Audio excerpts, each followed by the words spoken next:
Olá, telespectador da TV Unifev, telespectadora da TV Unifev. Depois de uma semana, estamos nos encontrando novamente aqui na nossa programação e, como sempre, iniciando a partir de agora o programa Empreender Tecnologias.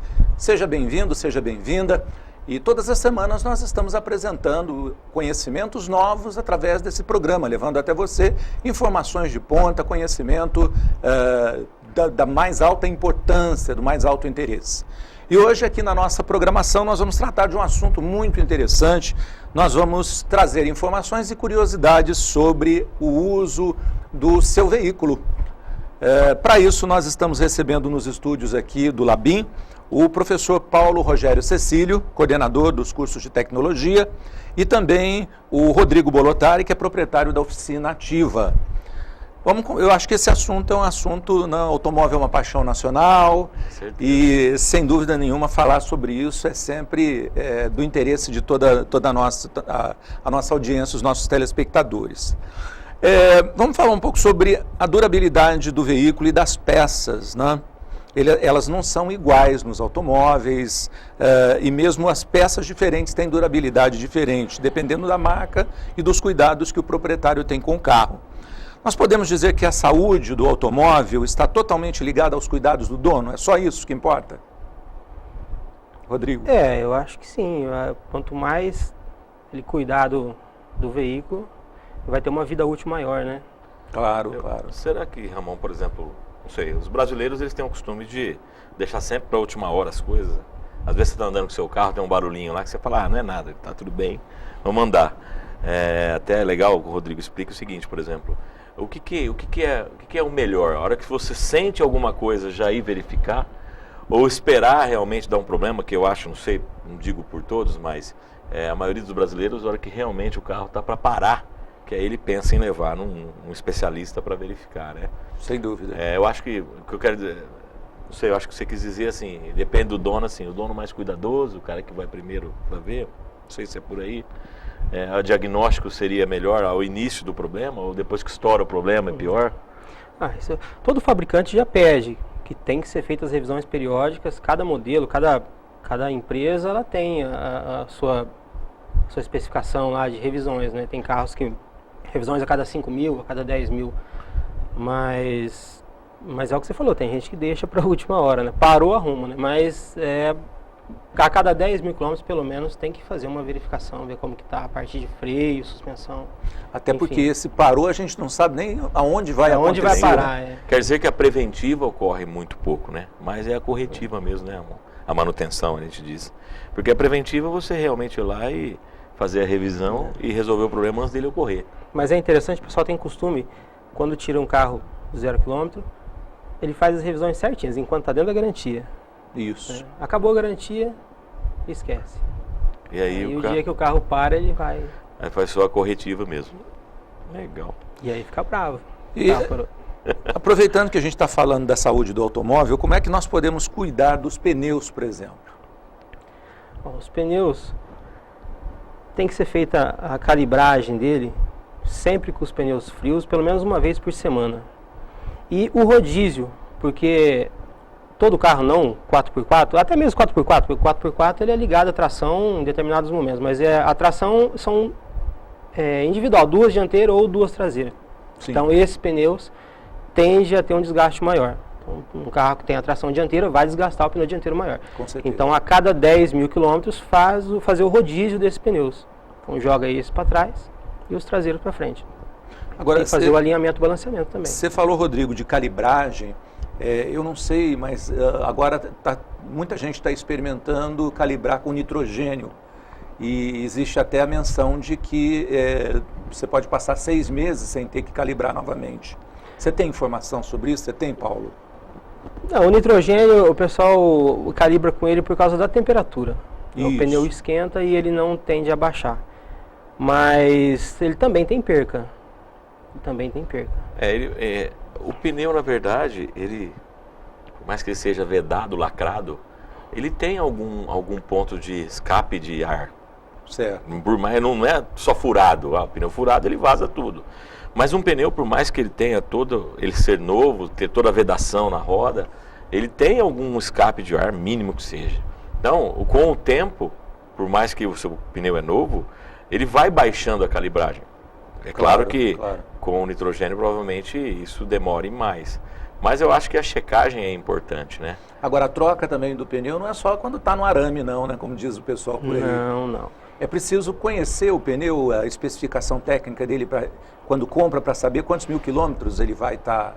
Não, isso depende muito do terreno que você vai usar esse pneu, do carro, do estilo de pilotagem da pessoa, aquela pessoa que acelera, breca em cima, aquele que dirige mais light, que um carro pega muita rodovia, então isso varia muito. Bacana. Agora, o pneu, qualquer tipo de pneu, isso é legislação. Se você for no pneu, todos eles têm uma birruguinha entre meio o sulco do pneu, e aquela birruguinha que tem, ela indica o final, porque dali para baixo não tem mais sulco para correr a passagem de água, né?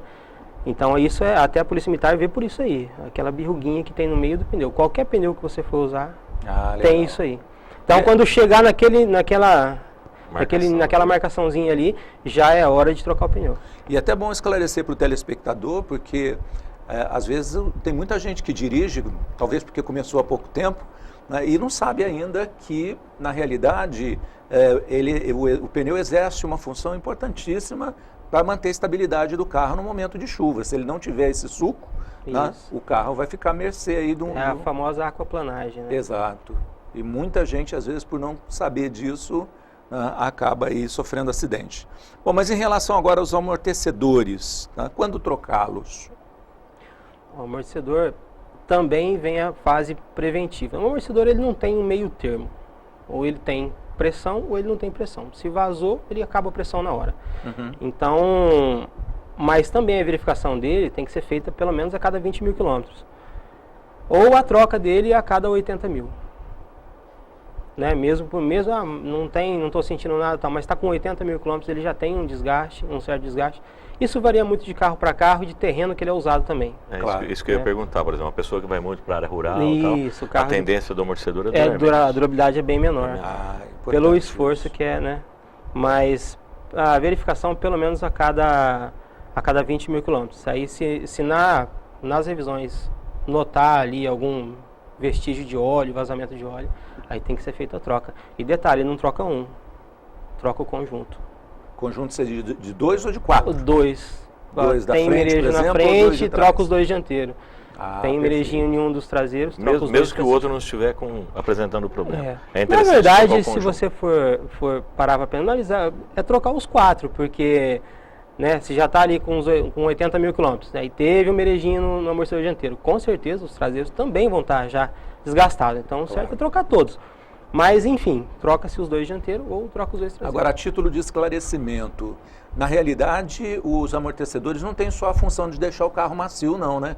Não, a muito função ligado à dele estabilidade. É a estabilidade do veículo, em curva. Né? Ele tira aquela... não sei se você já percebeu, alguém já percebeu, na rodovia você está prestando atenção no carro, está na frente, às vezes passa num buraco, o pneu fica pulando assim. Isso. Ele está sem amortecedor nenhum, ele está só na mola. Né? Então o amortecedor ele tem essa função de segurar essa pressão, o impacto que vem de baixo para cima e não deixa o carro balançar. E entrando numa curva mais acentuada também. Sem amortecedor o perigo é grande. O perigo é grande, né? Legal. Agora, falando de sistema de freio, que na hora de parar, né, não pode fazer falta, né? Tem como o proprietário saber quando dá manutenção nos freios? Então, quando tanto pastilha como freio traseiro, carros que têm freio a disco nas 4 rodas, você começar a perceber, ao acionar o freio, um barulhinho de chiado de ferro com ferro, é porque a pastilha chegou no fim. Mas para que isso não aconteça, porque isso já tem um prejuízo maior. Claro. E já não é só a pastilha, aí já tem os discos de freios, então aí já chegou no extremo. Mas também tem que ser feita a verificação dos freios a cada 10 mil quilômetros, pelo menos. Quando, por exemplo, o meu carro, a hora que eu piso no freio, ele está assobiando, significa que a coisa já está feita. Já está chegando no final. Meu Significa que você tem que visitar uma oficina para consertar. Agora, o freio, falam muito do freio ABS, ABS, ABS. Muita gente não sabe o que significa. Qual é a vantagem? Inclusive, os carros agora estão saindo de fábrica. Isso, é lei, é lei. O freio ABS, o ABS significa Sistema Antibloqueio. Ele não deixa o pneu travar. É independente em cada roda, né? Então, ele tem um sensor em cada roda, dianteira ou traseira. E no momento da frenagem, o sistema ele identifica aquela roda que está começando a derrapar. Aí ele automaticamente solta o freio daquela roda só. Você está com o pé freando lá. Sim. O sistema solta o freio daquela roda e ela começa a tracionar. Porque a diferença é muito grande. Você chegar com o carro, brecar, parece que ele anda mais ainda. Né? Travou as rodas, escorrega, parece que anda mais ainda. Então, o ABS é isso, ele não deixa a roda travar. Então, sistema antibloqueio. Ele promove um certo equilíbrio. Isso, ele não deixa a roda travar. E ele é individual, roda por roda? Individual, roda por roda, não deixa. E o freio tradicional, ele é individual tradicional, também? freou, travou. Entendi. Travou aí quatro ou duas? As quatro. As quatro, né? Esses carros com utilitários, né, que tem caçamba, então ele tem um sisteminha, um cilindro debaixo da caçamba, no eixo traseiro, que ele identifica o peso. Então, quando você coloca muito peso no seu utilitário, a frente ergue. Certo. Né? Então, quando você está na rodovia, se você pisar no freio bruscamente, você vai perder a frente do veículo. Então, esse cilindro, ele tira a frenagem da dianteira e joga na traseira, quando tem peso. Né? Quando não tem peso, a freagem é por igual. E se tiver mais peso na frente, a traseira leve demais, ele tira a frenagem das rodas traseiras e freia a dianteira. É para ter estabilidade. Né? Mas é só nesses casos. O carro comum, né, veículos populares, aí o freio é nas quatro rodas. Agora não, porque a lei, né? Exato. A legislação é ABS e airbag. Airbags. Hoje vem de série. Bom, já que você falou, airbag tem manutenção também?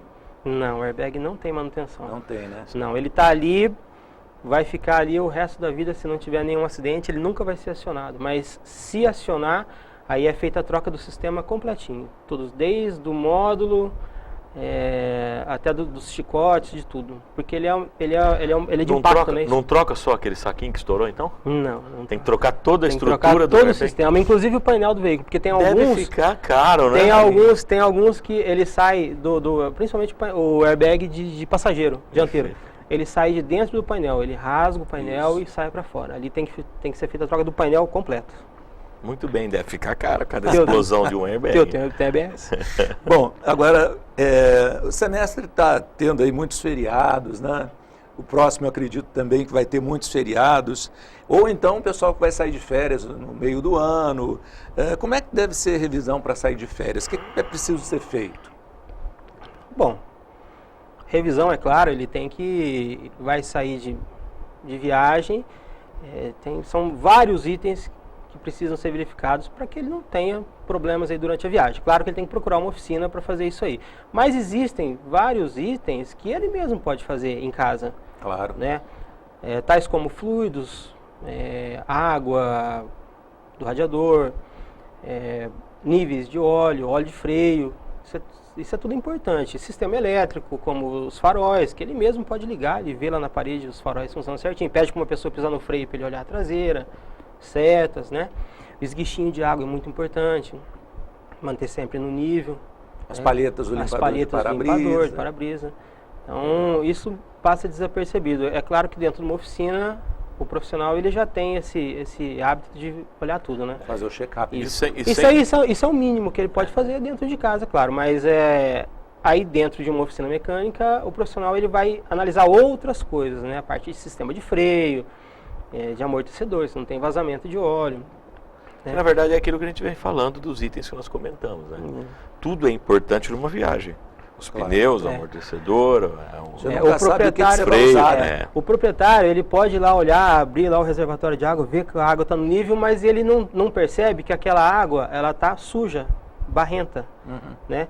que na verdade não é barro, não entra terra lá dentro, é ferrugem no bloco, né? Porque a água do radiador ela tem que ter um aditivo para a água, para evitar corrosão interna do motor, até para outros prejuízos, até consumo isso altera, porque existe um sensor que é de temperatura do motor, que ele vai na água do radiador, e a água ela estando suja, né, barrenta que a gente fala, ele vai sujar esse sensor e isso vai alterar as informações que a central recebe, porque a injeção eletrônica é isso, são uma sequência de sensores que é passada para a central, né? A central faz o cálculo automático de combustível, em cima de rotação do motor, deslocamento do veículo, temperatura, pressão atmosférica. Isso é uma sequência de sensores que faz esse cálculo. Então, não existe uma regulagem lá que você faz. Bom, Rodrigo, Paulo, eu vou pedir licença para vocês, nós vamos para o intervalo. E eu quero convidar você, telespectador que está em casa, você, telespectadora, para no segundo bloco acompanhar um pouco com a gente o esclarecimento que eles vão fazer para vocês a respeito do uso de combustível nos carros flex, as diferenças sobre os combustíveis, a gasolina comum, aditivada, o etanol comum, e a gente vai ficar sabendo qual a importância disso para utilizarmos no dia a dia do nosso veículo. Daqui a pouquinho, Empreender Tecnologias volta com você aqui na TV Unifev.